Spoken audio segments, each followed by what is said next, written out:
Hello hi വണക്കം മക്കളെ വണക്കം. കഴിഞ്ഞ കുറച്ച് നാളായിട്ട് വീഡിയോസ് ഒന്നും ചെയ്യാൻ പറ്റിയില്ല. പേഴ്സണലായിട്ടുള്ള കുറച്ച് തിരക്കിലൊക്കെ ഒന്ന് ലോക്കായിപ്പോയി. പിന്നെ എന്തായാലും കൺസിസ്റ്റൻ്റ് വീഡിയോ ചെയ്യാം എന്നൊക്കെ വിചാരിക്കുന്നു. എല്ലാം നടക്കട്ടെ. വ്യൂവേഴ്സ് ഇല്ലെങ്കിലും ഞാൻ വീഡിയോ ചെയ്തുകൊണ്ടിരിക്കും, അത് വേറെ കാര്യം. അപ്പോൾ പറഞ്ഞു വരുന്നത്, നമ്മൾ ഇന്നലെ കണ്ടത് വിശ്വനാഥാൻ്റെ സൺസ് എന്ന സിനിമയാണ്. സോ വെങ്കേറ്റ്ലൂരി ചെയ്ത മുമ്പ് സംവിധാനം ചെയ്ത സിനിമകളെന്ന് പറയുന്നത് വാത്തി, ലക്കി ഭാസ്കർ പോലുള്ള സിനിമകളാണ്. അപ്പോൾ എന്തായാലും ഒരു ഉറപ്പുള്ളതെന്ന് പറഞ്ഞു കഴിഞ്ഞാൽ ഒരു ക്വാളിറ്റി പടത്തിന് എന്തായാലും പുള്ളിക്കാരൻ മെയിൻറ്റെയിൻ ചെയ്യും. സോ ആ ഒരു വിശ്വാസമുണ്ട്. അത് തന്നെയായിരുന്നു ടീസറിലും ട്രെയിലറിലും ഒക്കെ കിട്ടിയതും. അതുകൊണ്ട് തന്നെ നമുക്കിതൊരു മനസ്സിലാക്കാൻ ഇതൊരു ഫാമിലി മോഡിലുള്ള ഒരു പടമാണ്. സോ കൂടുതലായിട്ട് വലിയ പരിപാടികളൊന്നും പ്രതീക്ഷിക്കാതെ, അല്ലെങ്കിൽ ഒരു ബുദ്ധിജീവി സെറ്റപ്പോ അല്ലെങ്കിൽ ഒരുപാട് സ്പൂൺ ഫീഡ് ചെയ്യാത്ത, നമ്മൾ ഒരുപാട് ചിന്തിച്ചെടുക്കേണ്ട സിനിമയൊന്നുമല്ല. ആസ് യൂഷ്വൽ നമുക്ക് എല്ലാവർക്കും മനസ്സിലാവുന്ന, പണ്ട് നമ്മളെവിടെയൊക്കെയോ കണ്ട കുറേ സിനിമകളിലെ കുറേ പോർഷൻസ് ഉള്ള, കുറച്ച് സീരിയൽ അപരാധങ്ങളൊക്കെ പിടിച്ച് വെച്ചിട്ടുള്ള, എന്നാൽ അതിനേക്കാൾ ഉപരി കുറേ ഇമോഷൻസിന് വാല്യൂ കൊടുക്കുന്ന ഒരു പടം. അങ്ങനത്തെ ഒരു പടം ഇത് ആ ഒരു രീതിയിൽ തന്നെ കാണുകയാണെന്നുണ്ടെങ്കിൽ മാത്രമേ ഇത് വർക്കാവത്തുള്ളൂ. അല്ലാതെ ഇത് ഭയങ്കര വലിയൊരു സെറ്റപ്പിലുള്ളൊരു പടമാണെന്നൊക്കെ വിചാരിച്ചിട്ട് പോകുകയാണെന്നുണ്ടെങ്കിൽ നമുക്ക് ഒട്ടും വർക്കാവാൻ ചാൻസ് ഇല്ലാത്തൊരു പടം കൂടെയാണെന്നുള്ളത് പറയാതിരിക്കാൻ പറ്റില്ല. ഇതിനകത്തെ സഞ്ജയ് വിശ്വനാഥ് എന്ന് പറയുന്നൊരു ക്യാരക്ടർ ഒരു ഭയങ്കര വലിയൊരു ഓഡീഷനാണ്. ഭയങ്കര വലിയ ഓഡീഷൻ എന്ന് വെച്ച് കഴിഞ്ഞാൽ അദ്ദേഹം ഭയങ്കര വലിയൊരു ബില്യണറാണ്, ആ രീതിയിലുള്ളൊരു പണക്കാരനാണ്. അപ്പോൾ അദ്ദേഹത്തിൻ്റെ 40ാമത്തെ വയസ്സായിട്ടും അദ്ദേഹം വിവാഹം കഴിക്കുന്നില്ല, അദ്ദേഹത്തിന് വാരിസില്ല. അപ്പോൾ അമ്മയ്ക്കുള്ള ഏറ്റവും വലിയ വിഷമം എന്ന് പറയുന്നത്, അമ്മയുടെ ക്യാരക്ടർ ചെയ്യുന്നത് രാധിക ശരത് കുമാറാണ്. പുള്ളിക്കാരിയുടെ ഏറ്റവും വലിയ വിഷമം എന്ന് പറയുന്നത് മകന് ഒരു ഫാമിലി ലൈഫില്ല, സോ അങ്ങനത്തെ ഒരു എണ്ണം വേണം എന്ന് പറയുന്നുണ്ട്.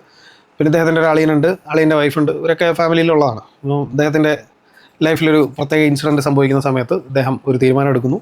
ആ തീരുമാനം എടുക്കുന്നത് എന്താണെന്നുള്ളത് നമ്മൾ സിനിമയിൽ നിന്ന് കണ്ട് മനസ്സിലാക്കണം. അപ്പോൾ ആ ഒരു സംഭവവും അതിനുശേഷം പിന്നീട് ഉണ്ടാകുന്ന പല ക്യാരക്ടേഴ്സിൻ്റെ വരവുമാണ് ഈ സിനിമയിൽ ആക്ച്വലി ഉണ്ടാക്കുന്ന ഒരു പ്രധാന പ്ലോട്ട്. പിന്നെ ഒരു 40കാരനും ഒരു 20കാരിക്കും ഇടയിൽ ഉണ്ടാകുന്ന ഒരു പ്രണയത്തിൻ്റെ ഒരു സംഭവം എങ്ങനെയാണ് അതിൽ വർക്കൗട്ട് ആവുന്നത്, അത് എങ്ങനെയൊക്കെ കൊണ്ടുപോകുന്നുണ്ട് എന്നുള്ളതൊക്കെ സിനിമയിൽ തന്നെ എക്സ്പീരിയൻസ് ചെയ്യേണ്ട ഒരു കാര്യമാണ്. മമിത ബൈജുവാണ് ഈ പറയുന്ന ക്യാരക്ടർ, മാഡി എന്ന് പറയുന്ന ക്യാരക്ടറാണ് പുള്ളിക്കാരി ചെയ്തിരിക്കുന്നത്. ഈ സിനിമയിൽ നല്ലൊരു പ്ലസ് എന്ന് പറയുന്നത് വെങ്കേറ്റ്ലൂരിയാണ്. അതിൻ്റെ പ്രധാന കാരണം എന്താണെന്ന് വെച്ച് കഴിഞ്ഞാൽ, ഒരു ചന്ദ്രമഴ സെറ്റപ്പിൽ, പ്രോപ്പർ ചന്ദ്രമഴ സെറ്റപ്പിലേക്ക് എത്തിക്കാൻ പറ്റുന്നൊരു ക്രിഞ്ച് സ്റ്റോറി ലൈനുള്ളൊരു പടമാണത്. ഒന്നങ്ങോട്ടോ ഒന്നിങ്ങോട്ടോ മാറിക്കഴിഞ്ഞാൽ പ്രോപ്പർ ചന്ദ്രമഴയായി. ആ രീതിയിലേക്ക് കൊണ്ടെത്തിക്കാതെ പോയത് പുള്ളിയുടെ കഴിവാണ്. അതുപോലെ തന്നെ ഇതിൽ പെർഫോം ചെയ്തിരിക്കുന്ന ആളുകളുടെയും കൂടെ കഴിവാണ്. എന്താണെന്ന് വെച്ച് കഴിഞ്ഞാൽ, ഈ സ്റ്റോറി ലൈൻ അത്രയ്ക്ക് ഒരു ലെവൽ പിടിച്ചാണ് പോയിക്കൊണ്ടിരിക്കുന്നത്. ആ രീതിയിൽ നിന്ന് ഒരു നൂല് അങ്ങോട്ടും മാറിക്കഴിഞ്ഞാൽ എല്ലാം പോകും, മൊത്തത്തിൽ പണി പാളുന്നൊരു പടം. ആ രീതിയിലേക്ക് പോകും. പക്ഷേ വെങ്കേറ്റ്ലൂരി അവിടെ ആവശ്യത്തിന് ഇമോഷൻസിനെ കൊണ്ടുവന്നിട്ടിട്ട് നമ്മളെ അങ്ങ് കണക്ട് ചെയ്യും. നമ്മളെ കണക്ട് ചെയ്യുമ്പോഴത്തേക്ക് നമുക്കത് വർക്കാവും. ഓക്കെ. ഇപ്പോൾ അതിനകത്തുള്ള എക്സാമ്പിളായിട്ട് പറയുകയാണെന്നുള്ള ഒരു സീനുണ്ട്.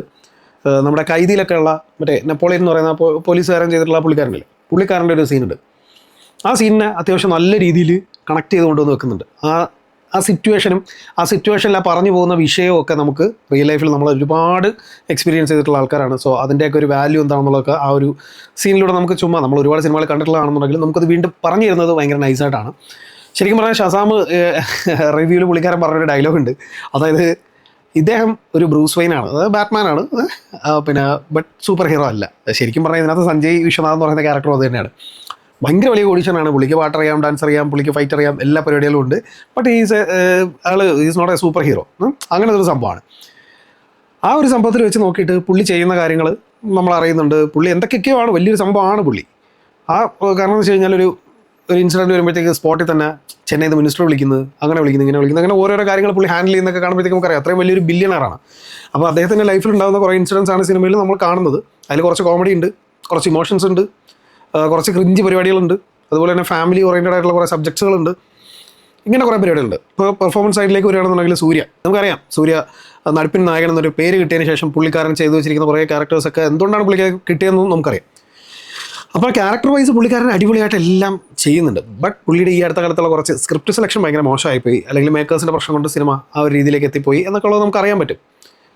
ഇനി പുള്ളിയുടെ വരാനിരിക്കുന്ന ലൈനപ്പ് എന്ന് പറയുന്നത് ചെറുതൊന്നുമല്ല മക്കളെ. നല്ല രീതിയിൽ നല്ല പ്രോമിസിംഗ് ആയിട്ടുള്ള ഡയറക്ടേഴ്സിൻ്റെ കൂടെയൊക്കെ വർക്ക് ചെയ്യാനുള്ള ഒരു പരിപാടികളാണ് പുള്ളി നോക്കിക്കൊണ്ടിരിക്കുന്നത്. അതായത് എനിക്ക് തോന്നുന്നു പുള്ളി ട്രാക്ക് മാറ്റി പിടിക്കാൻ തുടങ്ങിയിട്ടുണ്ട്. അങ്ങനെ മാറ്റി പിടിച്ചാൽ ഈ പറയുന്ന നടിപ്പിൻ നായകൻ എന്ന് പറയുന്നൊരു പേര് ഒന്നുകൂടെ അരക്കിട്ട് ഉറപ്പിക്കാൻ പറ്റുന്ന രീതിയിൽ കൊണ്ടെത്തിക്കാൻ അദ്ദേഹത്തിന് സാധിക്കും. കാരണം നല്ല കഴിവുള്ളൊരു ആക്ടറാണ്, നല്ല കിടിലം കഴിവുള്ളൊരു മനുഷ്യനാണ്. ഈ മനുഷ്യൻ ചുമ്മാ പോയി കണ്ട വ്യാളി പടങ്ങളിലൊക്കെ തല വെച്ചിട്ടാണ് പുള്ളിയുടെ ആ ഒരു പേര് തന്നെ ഇല്ലാതാകുന്നത്, ഫീൽഡ് ഔട്ട് ആകുന്നതൊക്കെ പുള്ളിയുടെ ആ ഒരു സെലക്ഷൻ മോശമാകുന്നുണ്ടാണ്. അപ്പോൾ ഇതിനകത്ത് വരികയാണെന്നുണ്ടെങ്കിൽ ഇതിനകത്ത് ഇമോഷൻ വൈസ് കുറേ സാധനങ്ങളുണ്ട്. അതൊക്കെ പുള്ളി എന്ത് മനോഹരമായിട്ടാണ് ചെയ്തത്, നല്ല വൃത്തിയാണ് ചെയ്തത്. എനിക്ക് ഭയങ്കരമായിട്ട് കണക്ട് ആയിട്ടായി. കാരണം എന്ന് വെച്ച് കഴിഞ്ഞാൽ ഇതിനകത്ത് നമ്മളെപ്പോഴും തമിഴ് സിനിമകളിൽ നമ്മൾ കൂടുതലും കളിയാക്കുന്ന ഒരു സാധനമാണ് പാസം. അമ്മ പാസമുണ്ട്, തങ്കച്ചി പാസമുണ്ട്, പുള്ളപ്പാസമുണ്ട്, അങ്ങനെ എല്ലാ പാസങ്ങളും ഇതിനകത്ത് മിക്സ് ചെയ്ത് വരുന്നുണ്ട്. പക്ഷേ ആ വരുന്ന ഇമോഷൻസിന് ഒരു ജെനുവിനിറ്റി നമുക്ക് ഫീൽ ചെയ്യും. അത് പെർഫോം ചെയ്ത് വെക്കുന്ന രീതിയാണെങ്കിലും സൂര്യ അത് ചെയ്യുമ്പോഴത്തേക്ക് നമുക്ക് കിട്ടുന്നൊരു ഒരു കണക്ഷൻ ഉണ്ടല്ലോ, അതൊക്കെ നമുക്ക് നന്നായിട്ട് വർക്കാവുന്നുണ്ട്. അത് വൃത്തിയായിട്ട് പുള്ളിക്കാരൻ ചെയ്തിട്ടുണ്ട്. ആ ക്യാരക്ടറിൻ്റെ മാനറിസങ്ങളാണെങ്കിലും ഒക്കെ പുള്ളിക്കാരൻ വൃത്തിയായിട്ട് ചെയ്തിട്ടുണ്ട്. ഇന്ന ലുക്കടയെങ്കിൽ പറയാതിരിക്കാൻ പറ്റില്ല കേട്ടോ. എൻ്റെ അമ്മോ, അതൊരു ബ്ലൂ ഷർട്ട് ഇട്ട് നൈറ്റ് ഒരു ഫൈറ്റ് സീക്വൻസ്, അതിനകത്ത് ഷോട്ടുകൾ തന്നെ എന്താ രസമാണ്. സൂര്യനെ കാണിക്കുമ്പോൾ തന്നെ അടിപൊളിയാണ്. അതൊക്കെ ഭയങ്കര അടിപൊളിയാണ്. പിന്നെ ഈ പറയാൻ പുള്ളിയുടെ ഏരിയ പുള്ളി വൃത്തിയാക്കി വെച്ചപ്പോഴത്തേക്ക് പിന്നെ പറയേണ്ടത് മമിതേനെയാണ്. ശരിക്കും പറഞ്ഞാൽ ഈ ഒന്നങ്ങോട്ടോ പോയി കഴിഞ്ഞാൽ മൊത്തത്തിൽ കുളമാക്കാൻ പറ്റുന്നൊരു ക്യാരക്ടർ അത്. കാരണം ക്രിഞ്ച് അടിക്കാൻ പറ്റുന്നൊരു ക്യാരക്ടർ നമ്മൾ ഒരുപാട് സിനിമകളിൽ ഇങ്ങനെ ഓവറായി പോയി കഴിഞ്ഞ് എന്ന് നമ്മൾ പറയുന്ന കുറേ സാധനങ്ങളൊക്കെ ഉണ്ടല്ലോ. അങ്ങനെ പോകേണ്ട ഒരു ക്യാരക്ടറിനെ കൃത്യമായിട്ടുള്ളൊരു മീറ്ററിൽ പുള്ളിക്കാർ പിടിച്ചു നിർത്തി. കുറച്ച് ക്യൂട്ട്നെസ് വഴികളുണ്ടെന്നേ ഉള്ളൂ, പക്ഷേ ബാക്കിയുള്ള ഏരിയാസ് പുള്ളിക്കാർ വൃത്തിയായിട്ട് തന്നെ ചെയ്തിട്ടുണ്ട്. കുറ്റമൊന്നും പറയില്ല. കൊടുത്ത ക്യാരക്ടർ ഒരു 20-കാരിയുടെ കയ്യിലിരിപ്പ് എന്താണ്, അതും അങ്ങനെ വളർന്ന ഒരു പുള്ളിക്കാരിയുടെ ക്യാരക്ടർ എന്തായിരിക്കും ചെയ്യുന്നത് എന്നുള്ളത് നമുക്ക് തുടക്കം തൊട്ടേ കാണിച്ചു തരുന്നുണ്ട്. ആ ക്യാരക്ടറിൻ്റെ ഒരു മോഡുലേഷൻ എന്താണെന്ന് നമുക്ക് അറിയാൻ പറ്റും. അപ്പോൾ അവരെങ്ങനെയാണ് മുമ്പോട്ട് പോകുന്നത് എന്നുള്ളതും ഒക്കെ നമുക്ക് മനസ്സിലാക്കാൻ പറ്റും. സോ ഇവർ 3 പേരും, അതായത് രാധിക ശരത് കുമാറും സൂര്യയും നമ്മുടെ മമിതയൊക്കെ വരുന്ന ഏരിയാസിലുള്ള ഒരു കെമിസ്ട്രി, ഇവർക്കിടയിലുള്ളൊരു കെമിസ്ട്രി ഭയങ്കര രസമാണ്. കണ്ടുകൊണ്ടിരിക്കാൻ നമുക്ക് ചുമ്മാ ഒരു വൈബിന് ഇങ്ങനെ ഓളത്തിന് ഇങ്ങനെ കണ്ടുകൊണ്ടിരിക്കാൻ പറ്റുന്നുണ്ട്. വെറുപ്പിച്ചിട്ടില്ല, ആരും വെറുപ്പിച്ചിട്ടില്ല. 3 പേരും അങ്ങോട്ടും ഒന്നും വെറുപ്പിച്ചിട്ടില്ല. ആ രീതിയിൽ വൃത്തിയായിട്ട് ആ ക്യാരക്ടേഴ്സിനെ കൊണ്ടുവന്ന് ഇതാക്കുന്നുണ്ട്.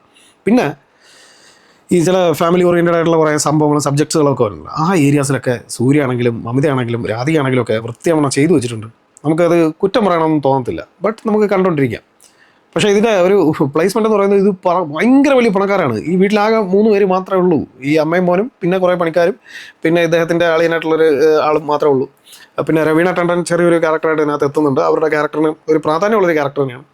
അപ്പോൾ ഇങ്ങനെ പോകുന്ന കുറേ സംഭവങ്ങൾ ഈ സിനിമയിൽ ഇങ്ങനെ കടന്നു വരുന്നുണ്ട്. ഇതിനകത്ത് സിനിമാറ്റോഗ്രഫി അത്യാവശ്യം നല്ല രീതിയിൽ പണിയെടുത്തിട്ടുണ്ട്. കുറേ ഏരിയാസൊക്കെ അടിപൊളി. ഞാൻ നേരത്തെ പറഞ്ഞല്ലോ, ഫൈറ്റ് സീക്വൻസിലൊക്കെ സൂര്യ പ്രസൻറ്റ് ചെയ്തിരിക്കുന്നതൊക്കെ ഭയങ്കര അടിപൊളിയായിട്ടാണ്. സിനിമാറ്റോഗ്രഫി നല്ല രീതിയിൽ പണിയെടുത്തിട്ടുണ്ട്. അതുപോലെ തന്നെ മ്യൂസിക് ജി വി പ്രകാശാണ് ചെയ്തിരിക്കുന്നത്. പുള്ളിക്കാരൻ അടിപൊളിയായിട്ട് പണിയെടുത്തിട്ടുണ്ട്. നിങ്ങൾക്ക് കുറേ ഏരിയാസിലൊക്കെ ഉള്ള ഇമോഷണൽ സീനിലൊക്കെ ഉള്ള സാധനമൊക്കെ എന്ന് പറഞ്ഞു കഴിഞ്ഞാൽ ഒരു രക്ഷയില്ല. എനിക്കത് ഭയങ്കരമായിട്ട് കണക്റ്റായി. ഇമോഷണലി നമുക്കൊരു കരച്ചിൽ, ഒരു വിങ്ങലൊക്കെ തോന്നിപ്പിക്കുന്ന കുറേ സാധനമാണ്. ആ മ്യൂസിക്കിൻ്റെ കൂടെ പവർ തന്നെയാണ്. പെർഫോമൻസ് പ്ലസ് പിന്നെ ഇമോഷൻ്റെ സിറ്റുവേഷൻ ആൻഡ് മ്യൂസിക് എല്ലാം കൂടെ വരുമ്പോഴത്തേക്ക് അടിപൊളിയായിട്ട് അത് വർക്കായി. ശരിക്കും പറഞ്ഞാൽ ഒരു ഫാമിലിയൊക്കെ ആയിട്ട് പോയി ഇരുന്ന് അവർക്കൊക്കെ എൻജോയ് ചെയ്യാൻ പറ്റുന്നൊരു പടമാണ്. അല്ലാതെ ഇങ്ങനെ ഇപ്പോൾ നമ്മളിപ്പോൾ ഒരു അടിച്ചുപൊളി അഷ്ബുഷ് പടമൊക്കെ കാണണമെന്ന് വിചാരിച്ചിട്ട് ചെല്ലുന്നവർക്ക് ഈ സിനിമ ഒരു വർത്ത് വാച്ചായിട്ട് എനിക്ക് തോന്നിയിട്ടില്ല.